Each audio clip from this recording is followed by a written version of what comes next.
Hello everybody, we are so glad you are here for Top Rated Seller Webinars. This is our December webinar. Welcome to Year-End Tips presented by Laura and Ryan from Outright. We welcome you. We know this is a very, very busy time of year, and we are grateful that you chose to spend some of your valuable time with us, and we promise not to waste it, give you lots of tips. If you have questions during the webinar, please feel free to type them in the questions box at the bottom of the right hand of your screen on your GoToWebinar toolbar, and we will be keeping questions till the end, and we'll try to get to them all. If we can't get to them all in our allotted 60 minutes, we will be moving over to our Facebook group for a chat. And throughout the webinar, I'll be trying to put a link to our Facebook group into the chat window so you can join our group, and we'll get you approved so that you'll be there for the chat. You can go to facebook.com and search for Top Rated Seller Webinars to find us on there. Welcome, everyone. The Top Rated Seller Webinar series is sponsored by some wonderful companies that all of you as eBay sellers know. Number one, our first sponsor is eBay Radio, where you got the Griff. Griff was our presenter at last month's webinar, and we want to thank him for that. Our next sponsor is Billboards by PageMage. Be sure to brand your listing with Billboards. Our next sponsor is Stamps.com. Have the post office come to you with Stamps.com on your computer. Outright, another one of our great sponsors. Put your accounting on autopilot and put those accounting blues behind you. Our last sponsor is Terapeak. Did you know that eBay sellers with Terapeak make more money? It's true. Try Terapeak today. Our next webinar will be Tax Tips with Diane Kennedy. Diane runs the website ustaxaid.com and is a fantastic small business tax advisor. We know you will be eager to hear her tips for the small entrepreneur eBay seller. The next webinar is scheduled for January 18th of oh my, look at that. It's 2012. January 18th, 2012 will be our next webinar, Tax Tips with Diane Kennedy. It'll be scheduled the same time as this webinar, 11 a.m. Pacific Time, 2 p.m. Eastern Time. Sign up to find out about all of the new eBay seller webinars by signing up for our newsletter at topratedsellerwebinars.com. We would love to share education with you every month. Please sign up today. A little housekeeping question before we actually launch right into the recording. A little housekeeping is always needed. Number one, is this webinar being recorded? Yes, this webinar is being recorded, and the recording will be available on our YouTube channel. A link to the recording will be in your newsletter. Please make sure you sign up at topratedsellerwebinars.com. Will you distribute the presentation slides? Yes, we will add these slides as a PDF on the topratedsellerwebinars.com website. That's topratedsellerwebinars.com. If you're having audio problems on the webinar and you're using your phone, our very best advice to you is to hang up and call back in. Sometimes you just need to get a clean phone line. If you're on the computer and you're having audio problems, your best opportunity for good sound is to try using your telephone. Sometimes the internet connection just is a little spotty. So if you're having issues and we can help you with them, please put a question in the chat. Otherwise, these are some basic ideas to get you started. Our webinar today is being presented by Ryan Thompson of Outright and Laura Messerschmidt of Outright. And Laura, I want you to correct me because I never did hear your name pronounced. Did I get it right? You did. It's Messerschmidt. Messerschmidt. I almost got it right. We are so glad to have Ryan and Laura with us today. Ryan has been with Outright for about 2 years. And by the way, this makes him one of the oldest Outright employees in more ways than one, I am told, Ryan. Ryan has a master's degree in finance, and he spent a few years working for TurboTax, what we're all going to be looking at pretty soon. Ryan's team at TurboTax was focused on building innovative tax and back office solutions for small businesses. His team even piloted the TurboTax for eBay sellers. Does anyone remember that? Ryan was also a very active eBay seller on nights and weekends from 2001 to 2005. He bought and sold Kenneth Cole's shoes online under the eBay name Shoe Guru. That's SHU-GURU. Sometimes Ryan had several hundred pairs of Kenneth Cole shoes in his garage at one time, so he knows firsthand the pains of tax and accounting for eBay sellers. Welcome, Ryan. Our second presenter is Lauren Messerschmidt. Lauren has been at Outright for only 4 months. She was previously at Intuit, where she spent 7 years in various roles working with the QuickBooks product line. Laura holds an MBA from Stanford and studied math in undergrad. She sold her very first item on eBay last month, a tube of lipstick, and I'm betting she's hooked. Laura loves helping out eBay sellers and making their lives easier by helping them save time with financial tracking and taxes. Welcome, Laura. Are you guys ready to take it away? We are. Thank you so much. All right, here we go. Hey, everybody. This is Ryan. So I'll just jump right in and get started with our first tip, which is to make sure that you take a photo of your home office. So let me talk a little bit about a home office deduction first. This is one of the biggest deductions you may be able to take as an online seller.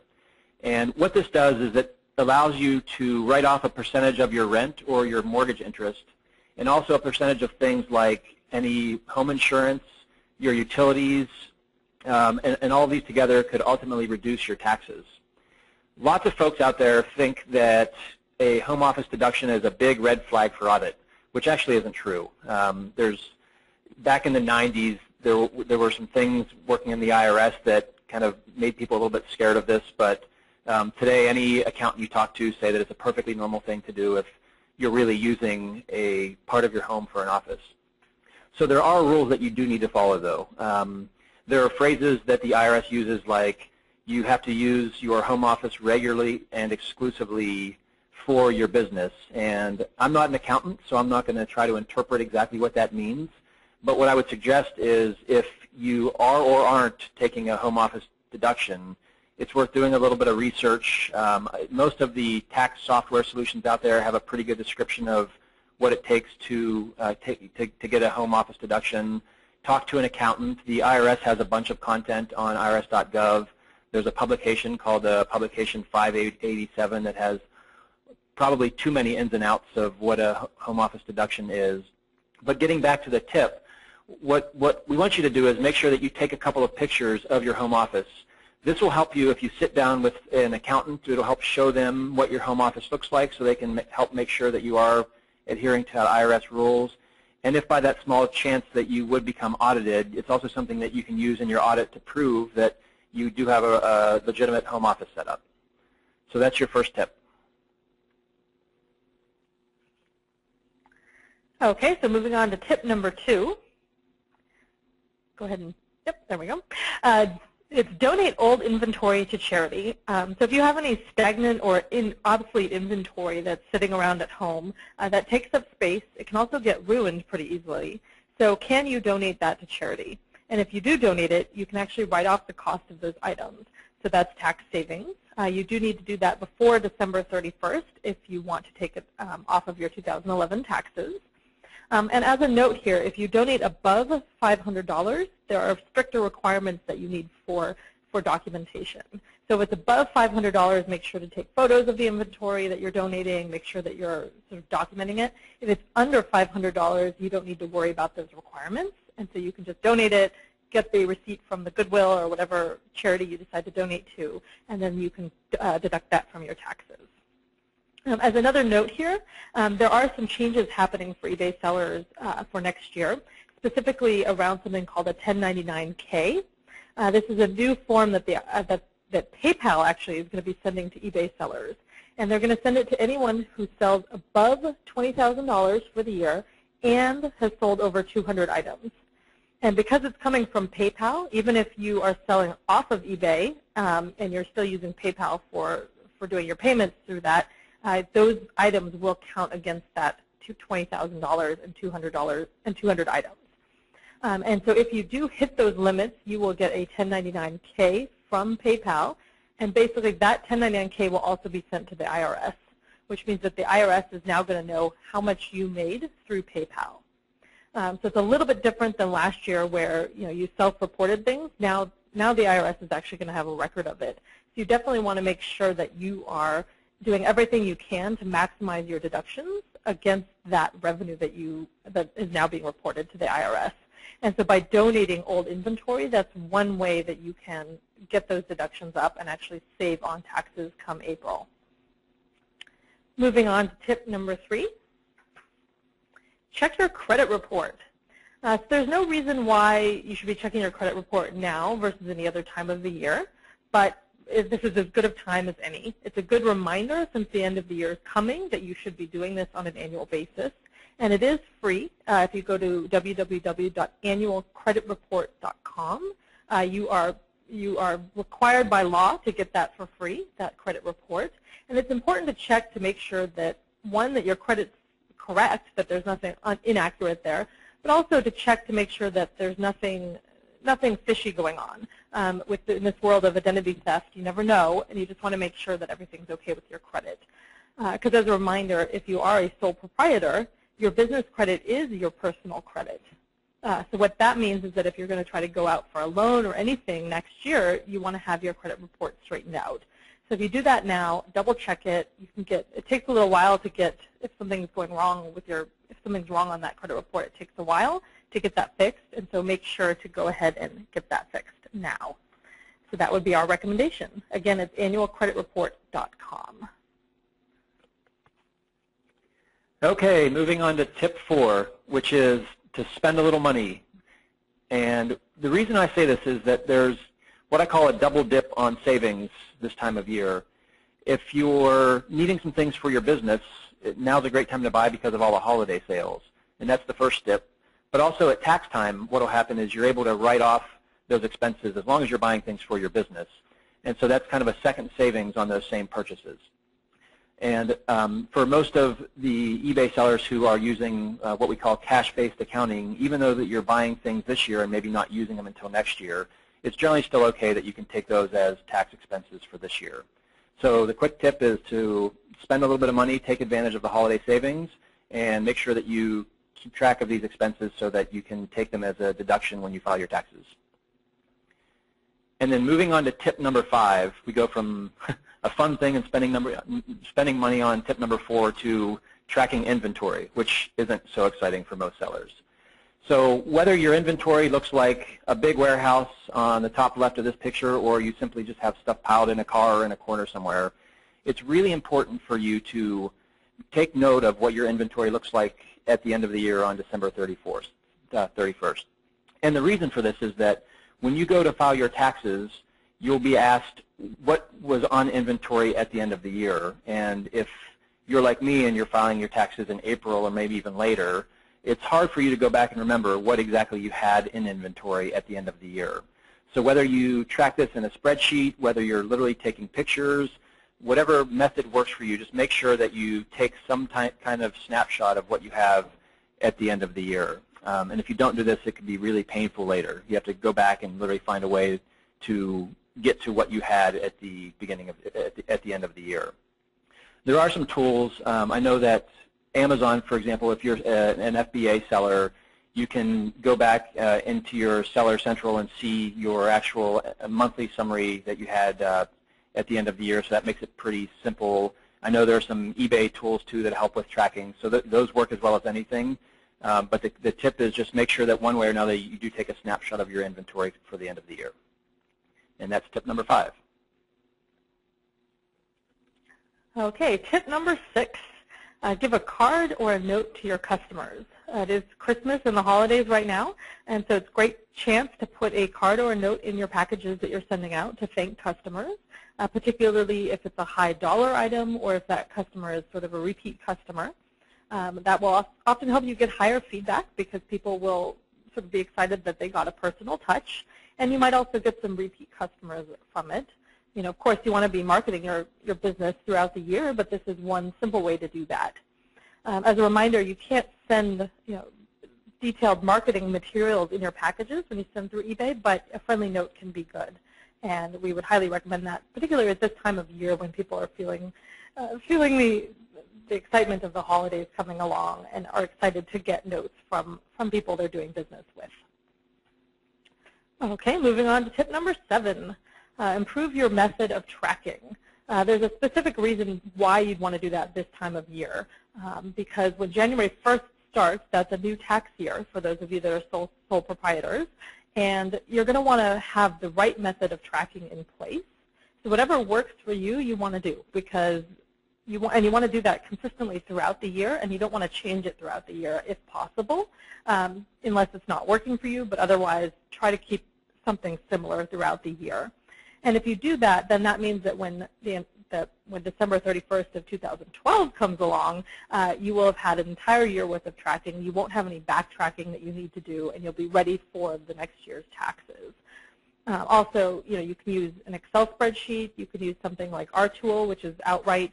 We launched a free version of Outright in the eBay App Store, so you can use that. That will automatically pull in your eBay and PayPal and other data into one place, so you can see that there. So definitely, we can't recommend what system is best for you, if it's Outright or Excel or maybe QuickBooks. But pick what works for you and stick with it, so that by the end of the year you've got that full year worth of tracking under your belt and are ready for taxes next year.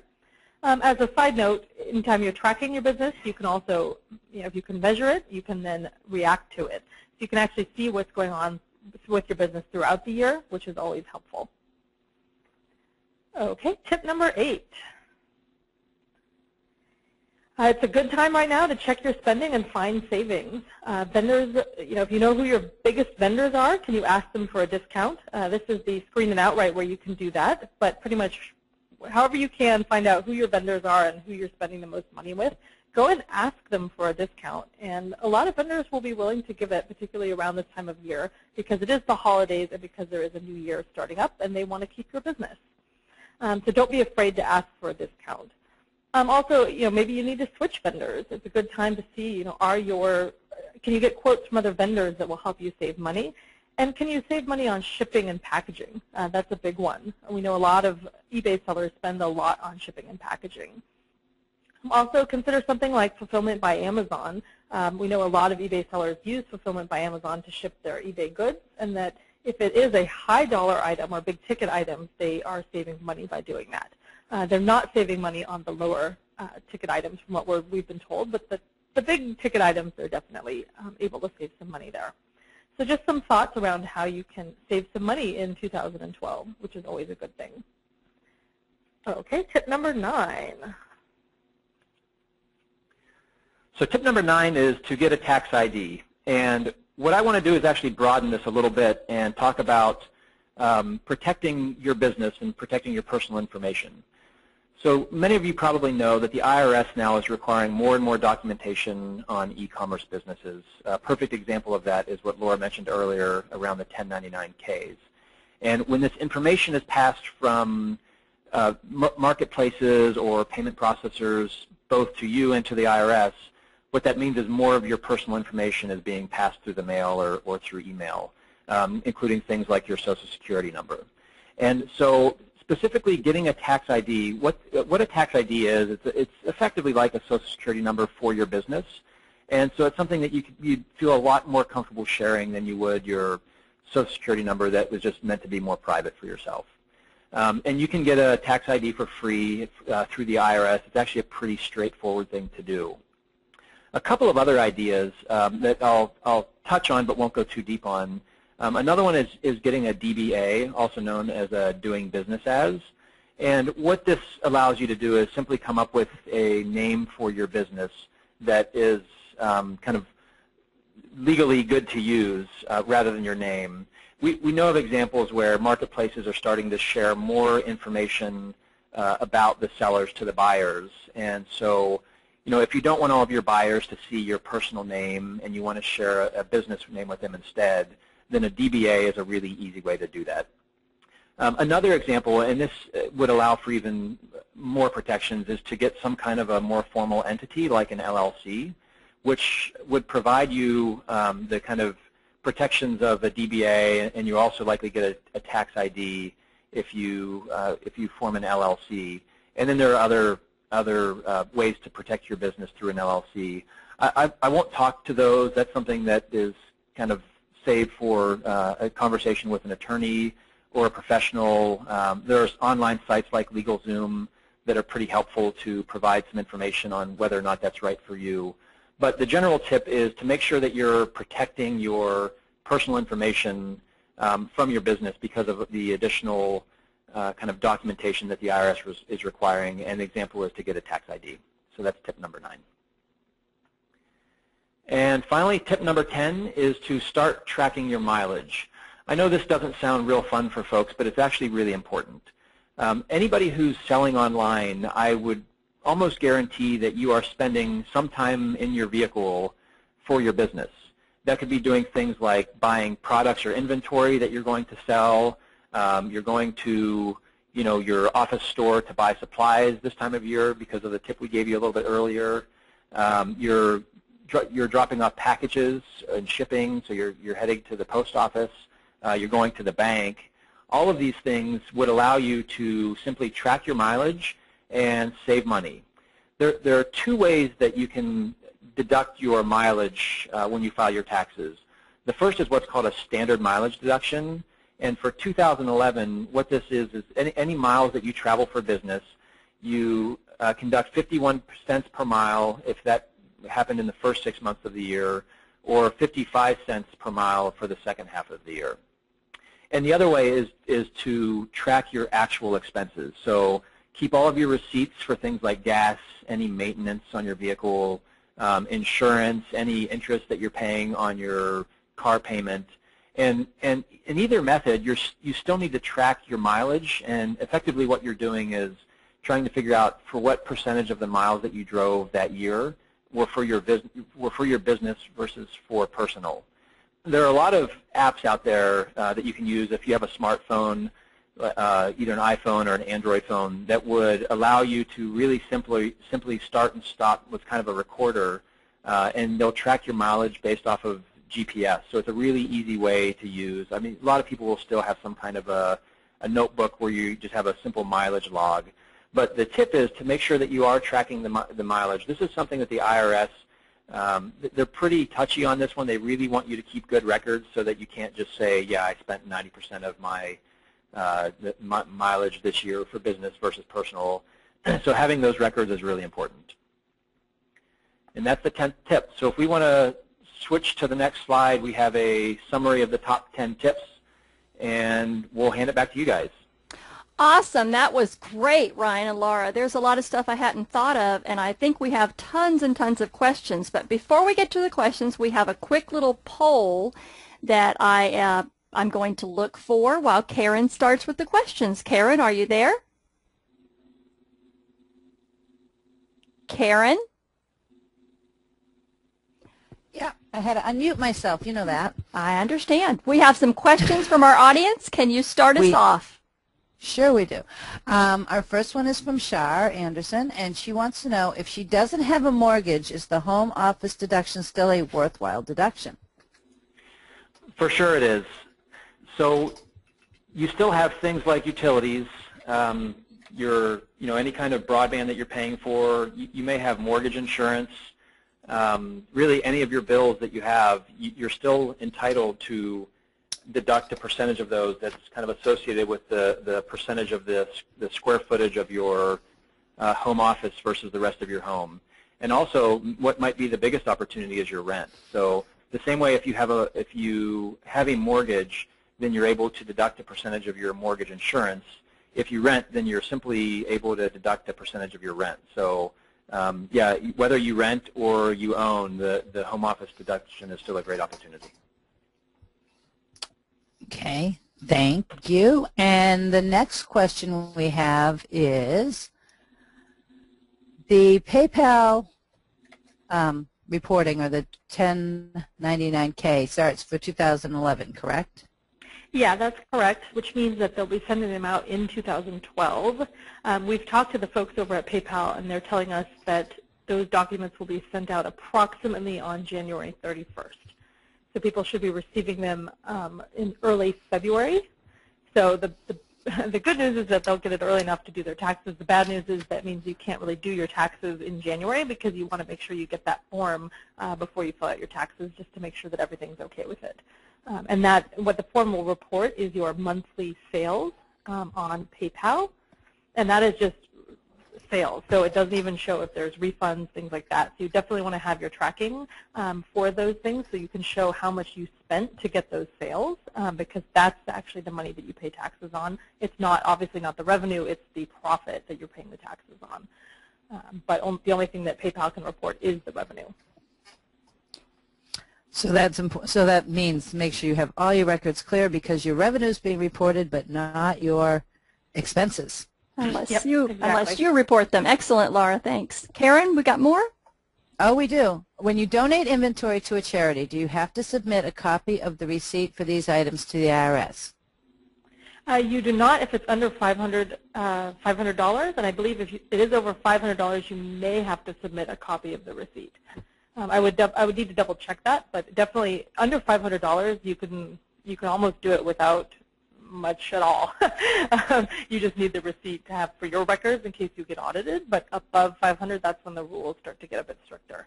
And so I really definitely check that out. Really appreciate you pointing that out, Laura, because when you donate things to charity from your personal collection, you are allowed to take the deduction on the fair market value of the item. But as you pointed out in your top tips production, when you're donating from your business, you are taking based on the cost of those items. So I want to make sure people understand that.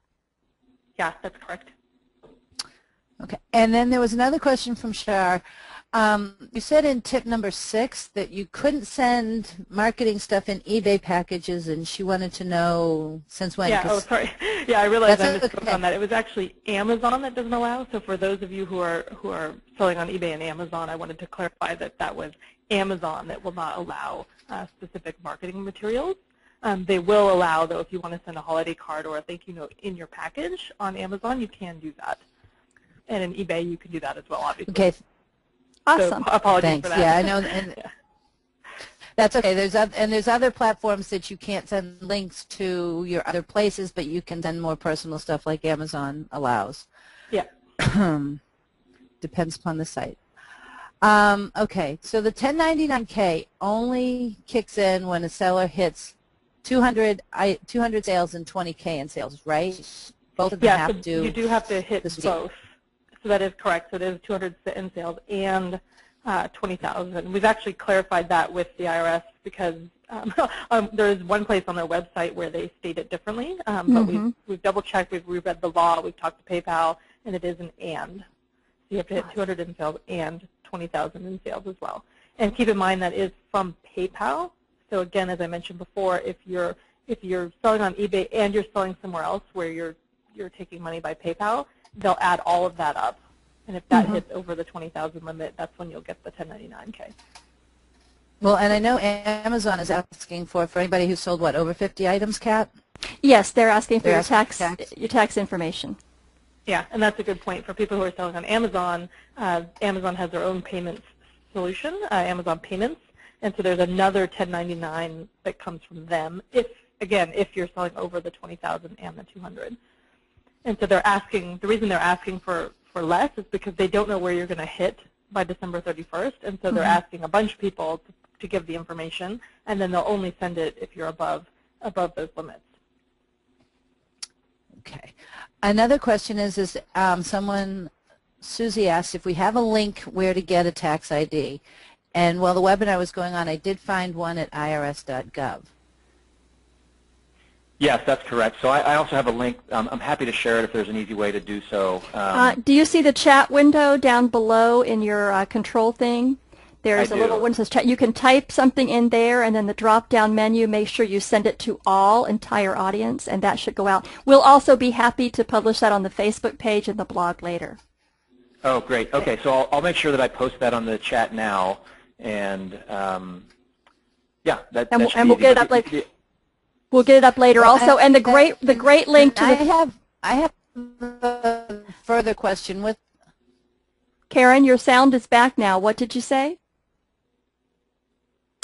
Or we lost Karen. Who knows? Yeah, I'm having sound issues over here today. Okay, you said you had a further question for the EIN. Can you hear me? Yes, we can. Did you have a further question for the EIN? Yeah. Is it?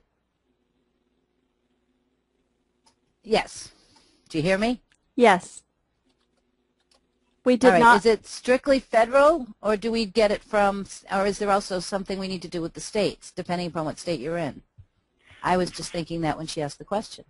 Sure. So for the tax ID, it's specifically a federal thing. So as long as you obtain that tax ID from the IRS, you're all set.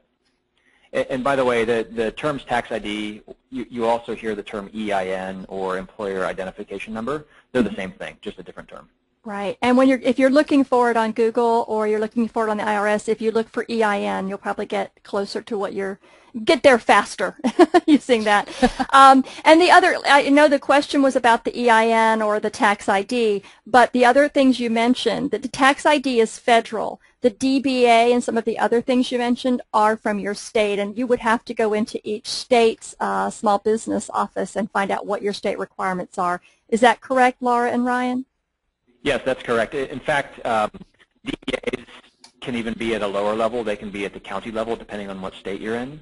Wow. And LLCs are always at the state level. So again, one great way, if you're really interested in either getting a DBA or an LLC, there are a bunch of online tools that work pretty well these days that can help you get to the right government agency and make filing those really simple. Mm-hmm. And we'll try to get maybe a blog post from Ryan and Laura with some suggested places that's safe for you, because I know there's a lot of people out there that will do this for you but will charge you an extreme amount of money. So maybe Ryan and Laura can direct us to some reputable sites to share with our audience. That would be much appreciated.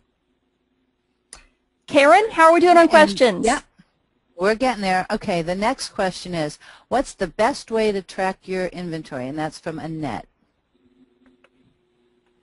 Oh my! Should I get my bell out, Ryan? You know me from my podcast. I have a bell I ring for It Depends, so I'll let you answer that. Yeah, or I can let you answer that one. My answer is not great. I think tracking inventory is really challenging, and frankly, I think it really depends on the type and size of business you have. I know that at Outright we talk to a lot of users about how they track their inventory, and we hear things, everything from using fairly sophisticated software to keeping track in a spreadsheet we hear all the time, to some people literally have shelves at home where they kind of move inventory from one shelf to the next as they list things and then as they become sold and throughout the process. Mm-hmm. So, unfortunately I don't have a great answer for you here, but I think that it really depends on the business and the type of seller that you are. So yeah, it could really be anything from a very manual method to just keeping track in a spreadsheet to using inventory software. Laura, do you have anything to add to that with your years at Intuit? Oh, no. Okay. Okay, well then we'll give the standard answer, it depends. And I will say it does depend on what works for you. Like Ryan, I have clients and friends who use everything from 3x5 cards to very sophisticated designed for them software programs. So you've got to find something that you will keep up with and that works for you. And that's really the only advice we can give you right now.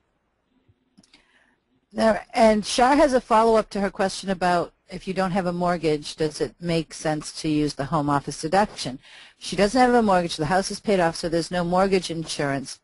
But you were talking about homeowners type insurance, correct? That was... That's correct, yes. So first, congratulations on having your house paid off. That's Amen. Great. Yeah. So yes, so you probably still have some type of homeowners insurance, and then all of your utilities, again, things like broadband or phone bills, even electric bills, any of that stuff. You're still able to take a deduction for those types of expenses. And again, I'm not an accountant. I'm not even close to what Ryan and Laura are, but I would suggest you contact an accountant, Charlene, because there's also the option of you renting space to your business, and I would look into that with my own accountant. Okay. Never thought of that. Next question. All right. Next question. Doesn't a personal tax ID number lower the Social Security benefits when you retire? So that's the first that I've heard of this, but that's not to say that isn't true. I simply don't know. I'd be happy to help do some research on that one to try to get to an answer. But that would be great. That's another blog post we would love to have. I'm writing that down. Does using an EIN number to report your earnings, lower your Social Security benefits. Ryan and Laura and I will definitely talk about that afterwards, and we will watch for topratedsellerwebinars.com, and we'll try to get a blog post up about that, because I had not heard that question, but it is very interesting, don't you think, Ryan? Yeah, I do. It's the first I've heard, and I'd love to spend a little time to figure out what the answer is. Yeah, my instinct would be no, but then again, instinct doesn't always make sense with the IRS, so who knows? That's exactly right. Yeah, we're talking about the government cap. Right, exactly. Next. Okay. Next question from Susie. Where can I get some guidance about filing sales tax? I pay taxes on the things I buy to resell, so collecting tax in Texas and remitting it to the state seems like double taxing. So that's always a difficult one, I think, for small businesses and particular eBay sellers. So you are supposed to collect sales tax if you're selling something. If you reside in Texas and you are selling within Texas, it's not double taxation because it's supposed to be the buyer that's actually paying the taxes. But please note there are a bunch of things changing with this because right now eBay, I don't think, collects sales tax, and same with Amazon, but they might be required to do so. There is a law that's about to potentially pass Congress that would require them to do so. So, and hold on, Ryan has something to add as well. Okay. We're kind of passing a mic back and forth over here, which is awesome. actually a cordless phone. So one quick thing I wanted to add is that sellers can look into getting what's called a reseller's certificate or a reseller's license, and you know, depending on where you are and what you're doing, that may help you avoid actually paying the sales taxes when you're buying the product. But again, that's a case-by-case scenario. But I would just recommend sellers that you may want to do a little bit of research and look into what's called a reseller's license or a reseller's certificate to see if that can help you save a little bit of money when you're buying that inventory and not pay sales tax. And again, when you're looking for that, that would be in your state government, not your federal, for that sales tax ID.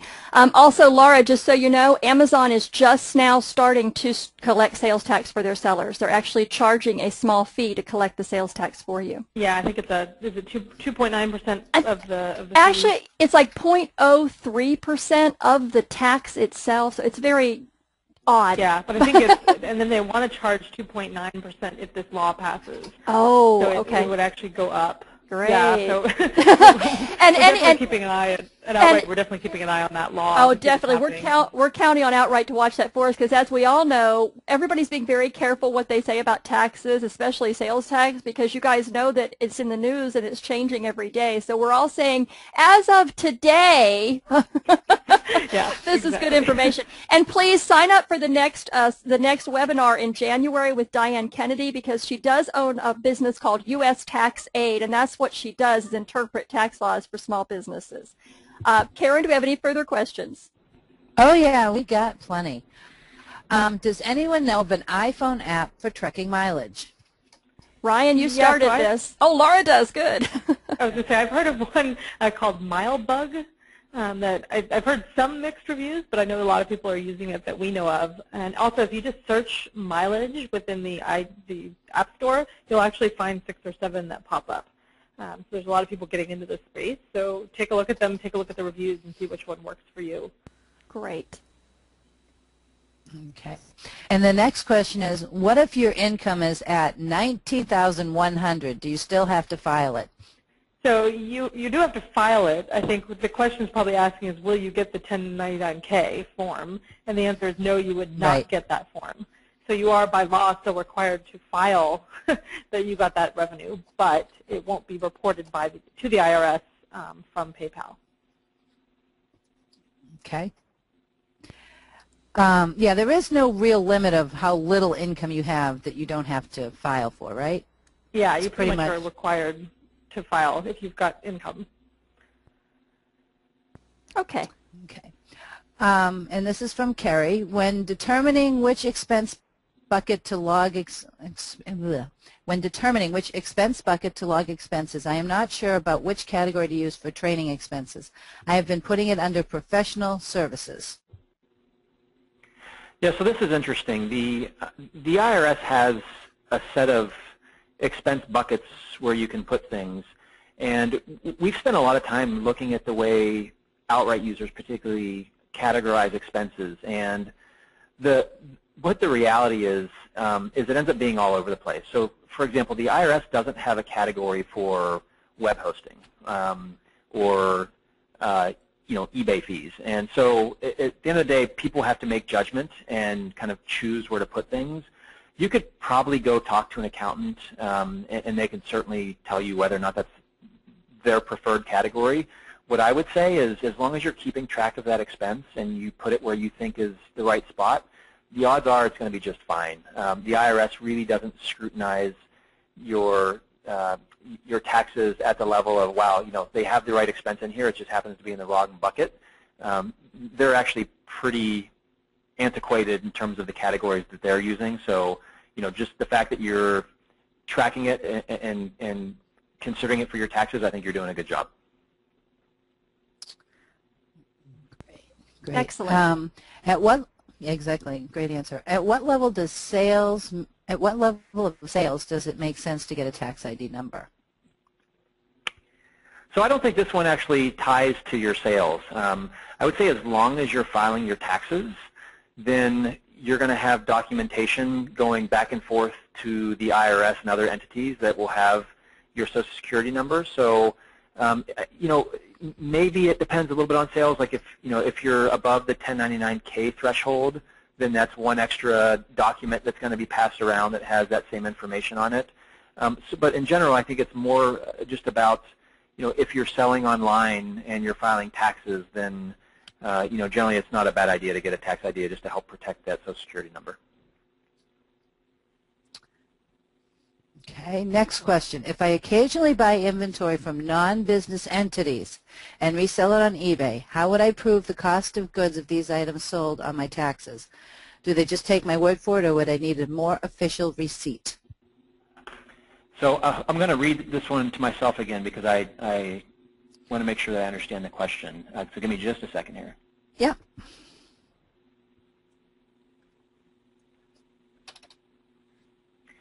So yeah, my best answer is I would make sure that you're tracking what those expenses are. And whether you're buying from an individual or a business, it's just important to have that paper trail so that you know what you paid for items that you're selling.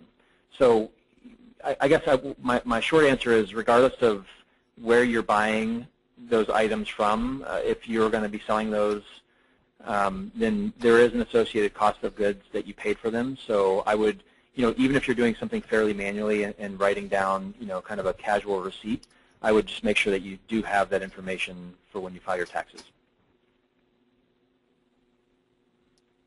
Okay, and that would be like, especially people that pick stuff up at like flea markets and yard sales, you don't always get a receipt from the place that you're getting it from. Yep, so just do your best to write down what you can. It certainly can't hurt to ask for a receipt, and if you can't get one, then that's one thing, but it's probably a relatively easy thing to do, just to, even if you're scribbling down on something on a piece of paper. Okay.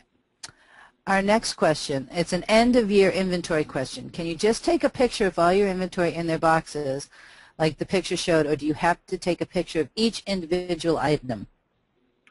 Yeah, so I would actually say it's less about having a picture of these things, and I think the word that we used was snapshot, which may have been a little bit misleading. What's important is that when you file your taxes, you're going to have to determine the value of the items that you had at the end of the year. And so, I think an easy way to do that is if you just find a way to write down what all of your inventory is at the end of the year and what that inventory is worth, or what you paid for it, then that's the type of snapshot that I'm thinking about. So pictures can certainly work as long as you can kind of interpret those pictures yourself to know what's actually in those boxes, for example, so that you can figure out what that stuff is worth. Okay, great answer. The next question is, how do you get or set up a DBA? So I would actually say LegalZoom is probably your best option. LegalZoom.com makes it really easy to set up that sort of stuff. So I would definitely refer the answer of that question to LegalZoom. Okay. Our next question is, where can we get a credit report without getting stuck in the free sites that want to redirect us to a for-cost site? Yep, so annualcreditreport.com is the place to go, and that is basically the U.S. government requires that each of the 3 credit bureaus give you an annual report for free. The one thing to watch out for is as you're going through the flow and you have to answer some questions to get your credit report, they may try to upsell you to get your credit score, your credit monitoring, and all that. And if you do sign up for those services, it's an additional fee, and there's really no need to sign up for those. So I would highly recommend just making sure to go through the flow and not click the box that says, hey, sign up for this additional service. Okay. For tracking mileage for deductions, can you address the trip from home to the grocery store personal, then to the post office business, then back home? Which part is deductible? So I'm going to answer this one by, again, saying that this is probably a good question for an accountant. And let me I'll give a general thought here so that I'm not giving any kind of tax or accounting advice. I would think about if in kind of concept that this is part of your business trip. So, if your grocery store is on the way to the post office, then you can probably make a pretty good claim that that's part of your business trip and you just stopped off somewhere. In things like this, I would say either ask an accountant briefly. It's probably a 2-minute call and they'd give you some free advice, or just use what your kind of best judgment is. And if it feels like it's something for business, then great. If you're trying to be a little bit sneaky, then that's probably not the right thing to do. Sorry, I can't give a better answer. That's one of the ones where it feels like it's pretty accounting specific, and just because we're not accountants, I don't want to say more than we should. That's a great answer, and again, it'd be a really good question for Diane Kennedy, our tax guru, next month, or for Cliff Enico if you go and visit him at succeedinginyourbusiness.com. A lot of these are real specific questions, and we appreciate you sharing them, and thank you, Ryan, for answering as many as you can, and Laura. Karen, are we done yet? Okay. Now here's the next one, and Kat, you know the answer to this one. No. All right, and Kat, you know the answer to this one. If you have an LLC in one state, then move to another state, do you need to get a whole new LLC? Yes. As Ryan said earlier, it's only good for one state. So Cat's Closet LLC no longer exists because I now live in Florida. So Ryan and Laura, do you have any comments on that? Yeah, the only thing that I'll add is that there are ways that if you're in one state, you can have your entity in a different state. Generally, that ends up getting pretty complicated because you have to have things such as registered agents in the state where the LLC is formed, and then there are these things called foreign qualifications that you might have to deal with, which basically end up costing money. So, I think your answer is a great answer, and if you are really opposed to switching it up, then it's going to get a little bit expensive, and you probably want to talk to an attorney about it. But there are ways to do it. Absolutely. Registered agents, I remember that. Okay. Next question. If your business is really small, less than $8,000 a year, is it really necessary to have a separate room just for your business to write it off as a tax deduction?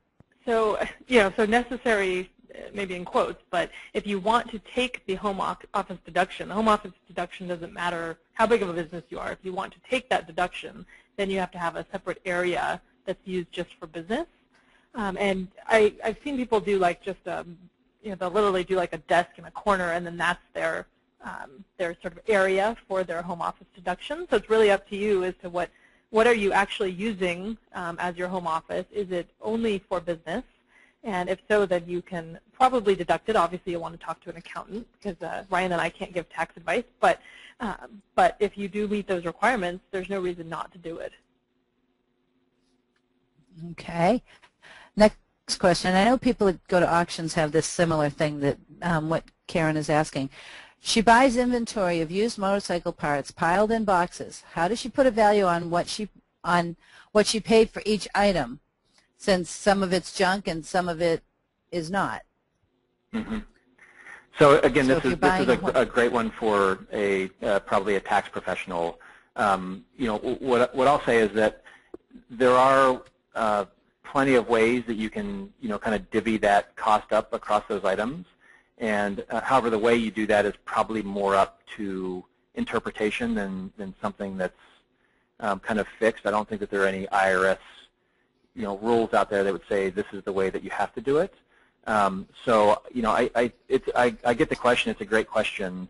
I think it probably ends up being a little bit of art in terms of, how you think that should be spread. But I think if you need a better answer than that, this is a great question and one that's probably right for an accountant.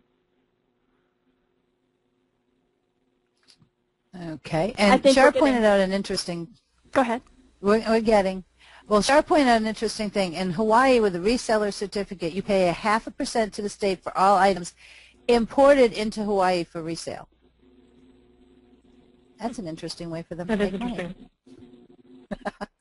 All right, Susie's asking for clarification. I think she was the one with that she buys it and resells it. If I sell an item to someone within my state, I need to charge sales tax. But if I sell and ship to someone outside my state, I don't need to charge sales tax. Yeah, so currently the way the law is written, it basically says that if you have a presence within the state, you have to take sales tax. And that's why you saw that's what Amazon did, where they basically fired all of their California affiliates because they didn't want to pay sales, they didn't want to collect sales tax in California. And that happened, it was about 6 months ago, it was all over the news. That was why they were doing that, was they said, well, if I have an affiliate in California, then I'm technically in California, and therefore I would have to charge sales tax, and they didn't want to do that. But as I mentioned before, the law is changing on that pretty quickly, and there is a bill passing through Congress that would change this pretty drastically. Right. All advice is current as of today, December 13th, 2011. It may change come tomorrow. Absolutely. And I answered Linda's. Back to having. Go ahead. You got both of those? Okay. Well, I was just going to ask the one about the two, because that is something. Yeah. When you have a EIN number or a tax ID number and you have your personal, wouldn't you have to file 2 tax returns, one for business and one for personal, is her question. So generally that's not the case. Even if you're a single member LLC, for example, you're still going to be filing your business taxes on your Schedule C, which is part of your personal tax return. So unless you're a different type of an entity, like a partnership or a corporation, where they're a completely separate set of tax forms, then simply just having a DBA or a tax ID number isn't really going to complicate your taxes. You'll just make note of that when you fill out your Schedule C. Great. And I love Marilyn's question, Darren. Yeah. Okay, this is a specific to you guys, an Outright question. On Outright.com, what's the advantage of having a paid account versus using a free account forever like your ad says? So the difference is that the paid account includes some of the more detailed tax reports. So everything else is included in the free version except for that. The exception is because of this 1099 change. We sort of felt like it was going to be a difficult year for people. So we're giving away that paid version, which includes those detailed tax reports, through April 30th, 2012. So you can go ahead and sign up on the free account. You'll get all of those reports through the April 30th, and then you'll revert back to the free account. Excuse me. So on May 1st, you'll revert to the free account, and you can choose to upgrade if you want, but yeah, you don't have to. So we'd love to have as many people as possible be able to use the reporting so that they can deal with this new situation from the government of getting this 1099-K. And we very much appreciate that. Where's my applause sound effect? Yay! Okay. One more specific Outright question. I love this. When I add shipping costs in Outright, I'm adding them as my cost of goods. Is this correct? Kind of an Outright question. Yeah. So let me speak to the way that the IRS thinks about this. If when you buy stuff like inventory, if you have that stuff shipped to you, then the shipping that you pay to kind of receive that stuff is cost of goods sold. Now, when you sell stuff and you ship those products to your customers, that shipping expense is actually, it's considered an expense, not cost of goods sold. So I know it's kind of confusing, but the way that I think about it is as stuff's coming in, and if you pay for shipping, then that's cost of goods sold. As you send stuff out, that shipping is considered an expense.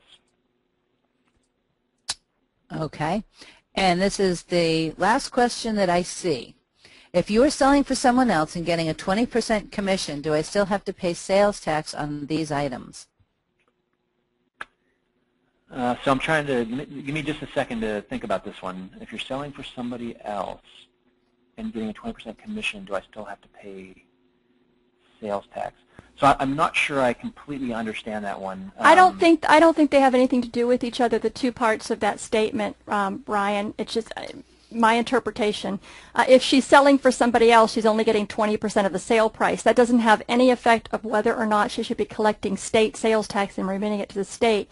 In my opinion, Debbie, if you're still selling that item to someone who resides in your state, you do still have to require and charge that state sales tax and remit it to the state, because they don't care if you're selling on commission or not.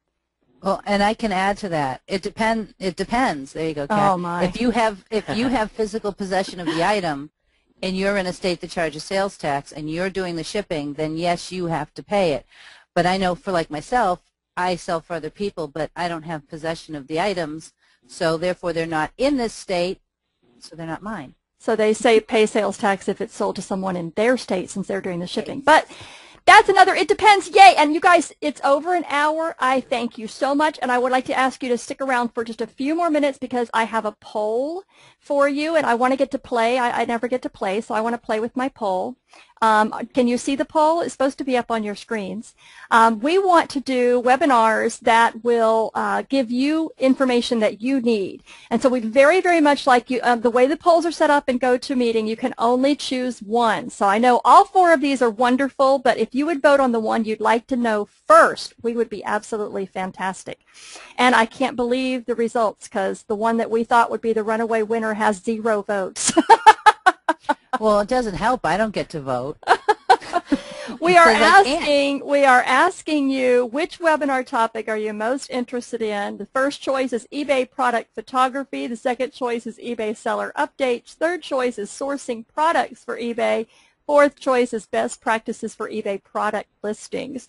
So I'm going to close the poll and let you guys all see it in about 5 more seconds.